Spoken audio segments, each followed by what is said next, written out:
Moise has been brought to a hospital here in Miami for treatment.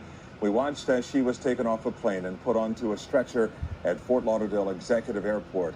Our team coverage continues now with Local 10's Janine Stanwood live now with the latest developments. Janine.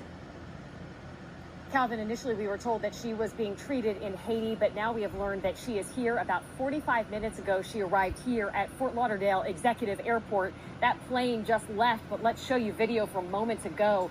It landed here. We're told that on that stretcher is Haiti's First Lady, Martine Moise, suffering from gunshot wounds. We're told that she'll be taken to a South Florida hospital for medical care.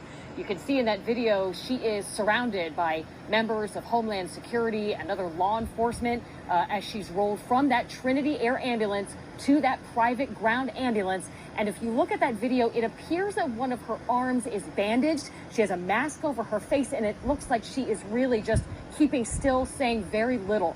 As you know, as we reported, it was in the early morning assassination of her husband, Haitian President Jovenel Moise, when officials say the First Lady was shot multiple times in their private residence. According to the Haitian ambassador to the United States, she is stable but critical.